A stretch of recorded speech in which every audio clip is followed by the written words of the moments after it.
Hello traders, कैसे हैं आप लोग। तो मैं हूं आकाश और आप देख रहे हैं द ट्रेडर्स 20.12। तो आज की बात हम करेंगे गोल्ड पर कि गोल्ड का बिहेवियर इस वीक कैसा रहा और कितनी ट्रेड्स हमने एग्जीक्यूट की, कितने हमारे स्टॉप लॉस थे और कितने हमारे टेक प्रॉफिट हिट हुए। तो सबसे पहले 4 आवर चार्ट की बात करते हैं। तो अगर हम देखेंगे 4 आवर चार्ट में तो कुछ पिछले मंथ से मार्केट एक बहुत प्यारे चैनल को फॉलो करते हुए चल रही थी। यहाँ पर काइंड ऑफ एक ब्रेकआउट आया, उसके बाद ये फेल हुआ। अगेन मार्केट में यहाँ पर कंसोलिडेशन हुई इस जोन के अंदर। फिर यहाँ से एक ब्रेकआउट आया और उसके बाद मार्केट कंटिन्यू रैली करती गई।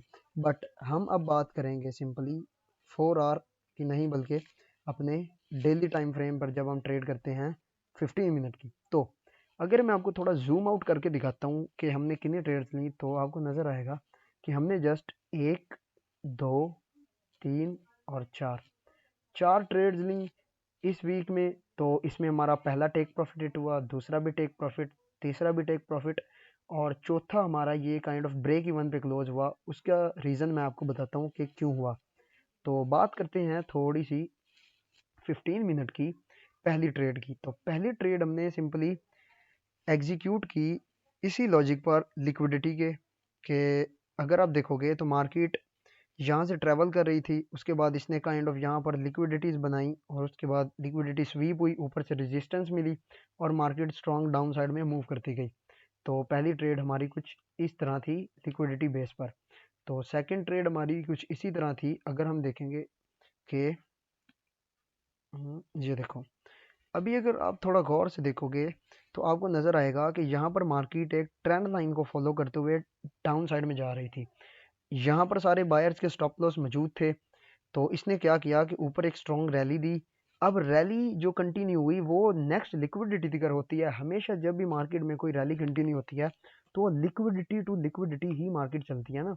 तो मार्केट यहाँ से रैली करते हुए ऊपर गई और जो हमारा लास्ट एंट्री जोन था उसके ऊपर जो स्टॉप लॉस थे, जिन लोगों ने वहां पर वही पोजीशंस क्लोज नहीं की थी, मार्केट इतना बड़ा प्रॉफिट देने के बाद सिंपली ऊपर गई और इन सारों की लिक्विडिटीज हिट की, इनके स्टॉप लॉस हिट किए और इसी को हमने फ़ायदा उठाया। जैसे ही मार्केट ने इनके स्टॉप लॉस हिट किए, हमने अगेन वहां से सेल किया बिकॉज के इस रेजिस्टेंस का एक फेक आउट भी बन चुका था। सारे बायर्स यहाँ पर एंटर हो चुके थे और यहाँ पर हमने सेल किया क्योंकि हमें पता था ऊपर से लिक्विडिटी ग्रैब हो चुकी है। अब नीचे ये जो लिक्विडिटीज है ये पेंडिंग है।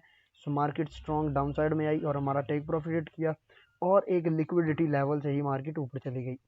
तो अब तीसरे दिन हम जब आए तो हमने देखा कि मार्केट में लिक्विडिटी तो ग्रैब हो चुकी है, उसके बाद एक मूव भी आ चुका है। अब जब भी एक बिग मूव कंटिन्यू हो जाता है, एक बिग रैली हो जाती है, उसके बाद हमेशा मार्केट साइडवेज हो जाती है। तो हम जब आए यहाँ पर तो हमें मार्केट कुछ ऐसी नजर आई। तो जैसे हमेशा एक बात याद रखना गाइस कि साइडवेज मार्केट ही सबसे बड़ा आपको प्रॉफिट बनाकर दे सकती है।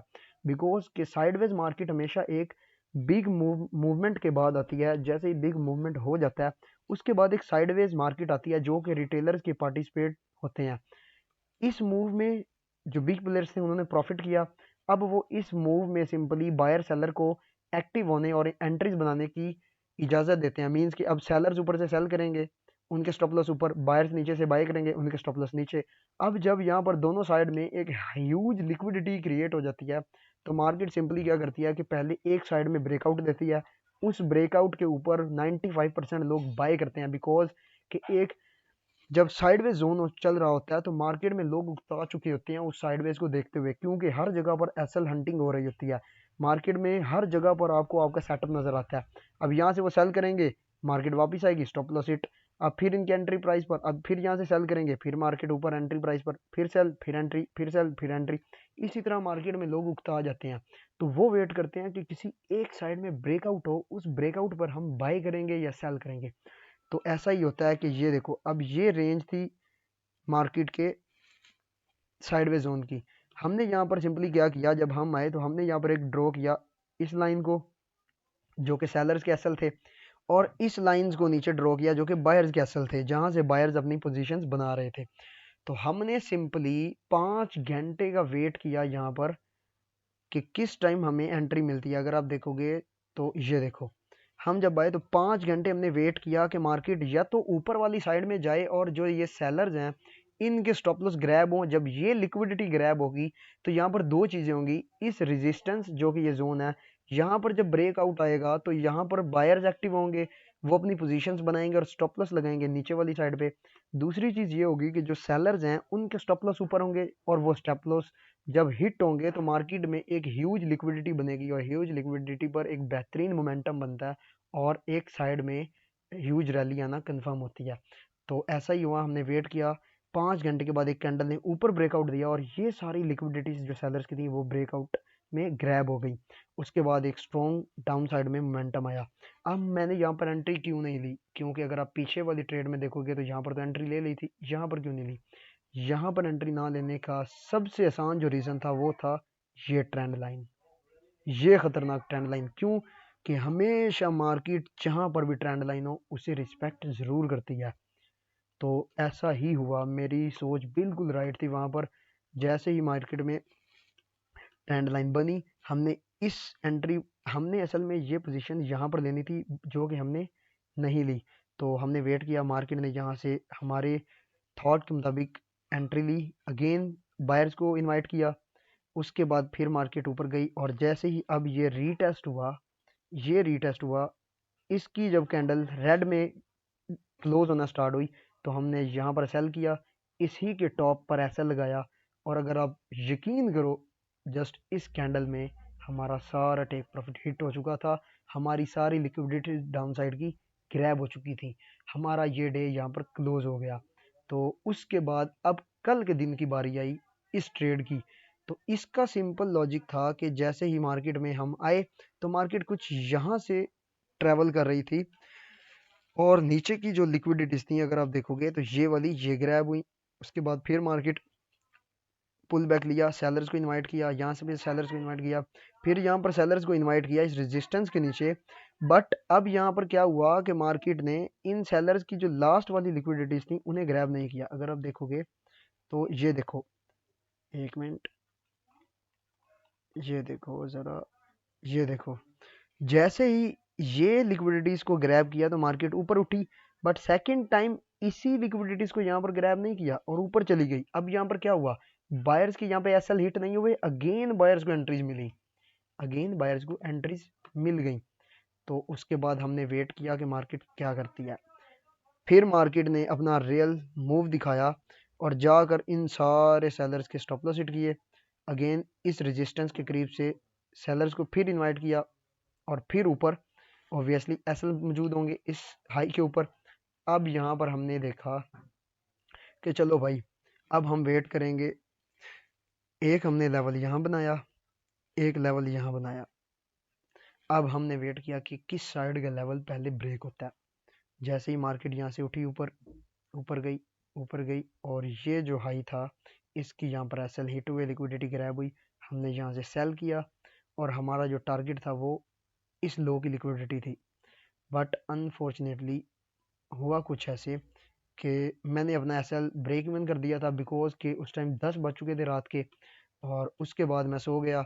तो इस एक टच ने, एक विग ने मेरा एसएल हिट किया और उसके बाद मार्केट बेहतरीन तरीके से डाउन साइड में आई और आई थिंक 1:6 के राउंड अबाउट हमें टेक प्रॉफिट दिया। अगर मैं यहाँ पर इसमें एंटर होता, अपना स्टॉप लॉस ना छेड़ता, तो इसे मैं बुक कर चुका था प्रॉफिट में।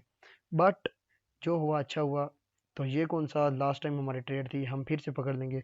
तो हुआ कुछ ऐसा था कि ये मेरी ट्रेड मिस हो गई और रैली मेरी डायरेक्शन में हुई, और मुझे खुशी ये थी कि मेरी डायरेक्शन राइट थी, मैंने जो प्रेडिक्ट किया था वो डायरेक्शन मेरी राइट थी। बट हम यहाँ पर एग्जिट हो गए, इट्स ओके।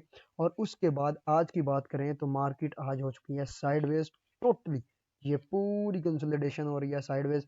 इसमें हर जगह बायर सेलर के एसएल हिट हो रहे हैं। अगर आप यहाँ पर इस रेजिस्टेंस के नीचे सेल करोगे आपके एसएल हिट, उसके बाद अगर आप यहाँ पर बाय करोगे फिर से एसएल हिट, यहाँ पर सेल करोगे ब्रेकडाउन पर फिर एसएल हिट।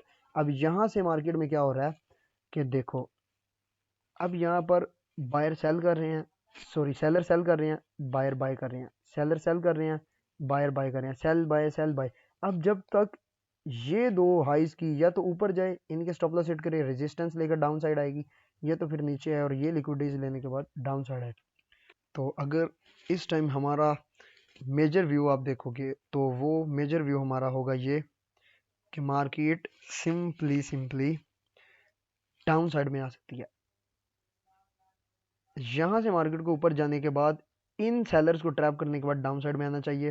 4 आवर पर देखोगे तो ओवर बोट जोन में और एक हिडन बेरिश डाइवर्जेंस भी बन रही है, तो इस बेस पर हमें जस्ट डाउन साइड की ही एंट्रीज प्लान करनी है। अभी ऊपर वाली साइड पर मार्केट का जाना मुश्किल है।